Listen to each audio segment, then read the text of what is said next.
For pretty much all of history, the very top of our world was this frozen, untouchable fortress.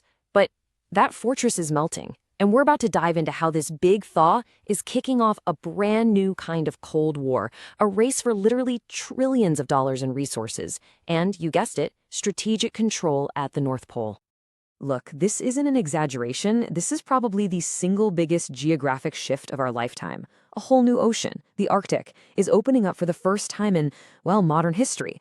And as that ice pulls back, a new great game for who gets to call the shots is just getting started. So, what's behind this massive geopolitical shift? Is it a new treaty? A war? Nope. It's the physical transformation of the Arctic itself. The world is literally changing shape at the top. And this is the fundamental change you gotta wrap your head around. What used to be a frozen wall is now becoming a strategic superhighway. A place that was once all about ice is now all about its incredible potential wealth. And you better believe the world's major powers are paying very close attention. All right, so what's actually on the table here? What's the big prize? Well, the whole competition really boils down to two huge things. What's hiding underneath all that melting ice, and the brand new shipping lanes opening up on top of it. And when you look at the numbers, they are absolutely staggering. First up, energy. We're talking about an estimated 90 billion barrels of undiscovered, recoverable oil locked away up there. To put that in perspective, that's something like 13% of the world's entire undiscovered oil. That is a massive prize for any country looking to lock down its energy future. But listen, it's not just about old-school energy.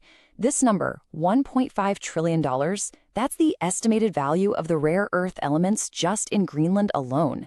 And if you don't know, just think of these as the vitamins of the modern world. They are absolutely essential for everything from the smartphone in your pocket to the most advanced military defense systems.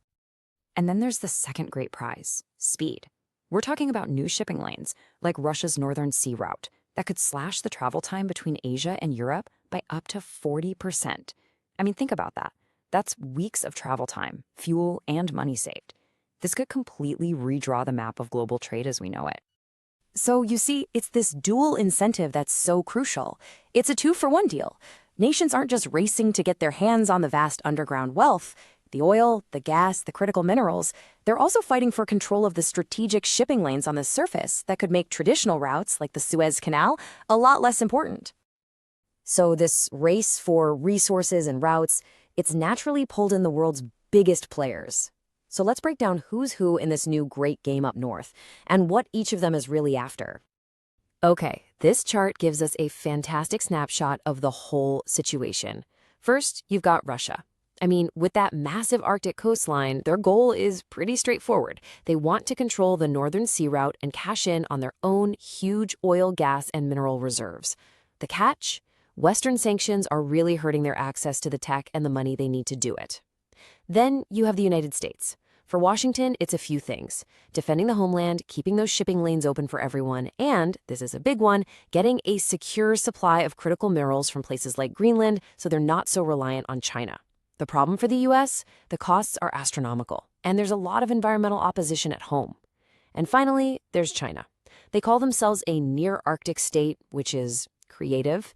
Their big plan is to create a polar Silk Road, giving them a shortcut for shipping and access to all those resources. Their major weakness?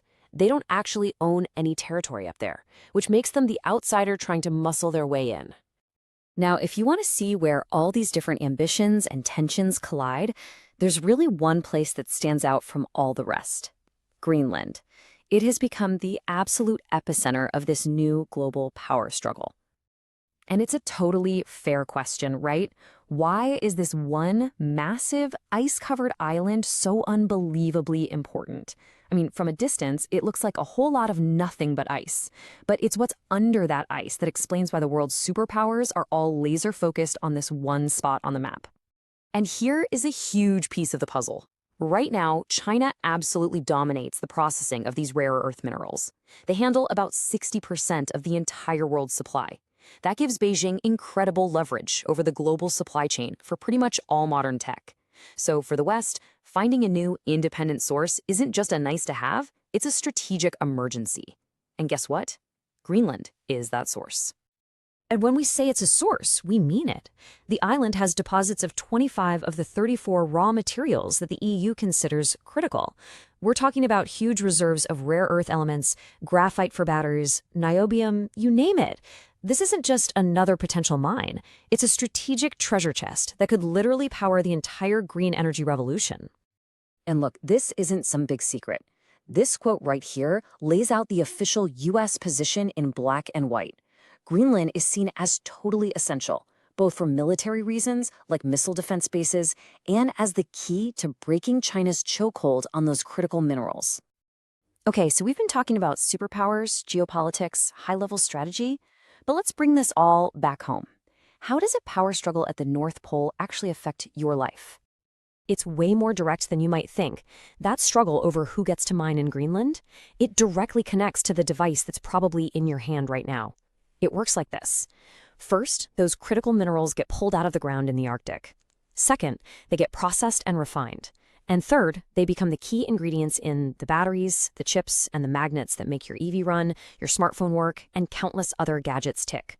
The whole modern supply chain, it starts right here. So please, don't make the mistake of thinking this is some abstract geopolitical game. Who controls the Arctic could literally decide the price of your next electric car. Those new shipping routes, they could lower the cost of almost everything you buy that's shipped from Asia. The military chess match up there affects the global balance of power. And maybe most importantly, getting access to these minerals is non-negotiable for building a future based on green energy. So, at the end of the day, this is what it all boils down to. The race is on. It's a quiet, strategic race to lock in control of the region before the rest of the world fully wakes up and realizes that the Arctic is the new center of gravity. This game is being played right now, mostly out of the spotlight, and the big question isn't if this is going to change our world, but who's going to be in the driver's seat when it does.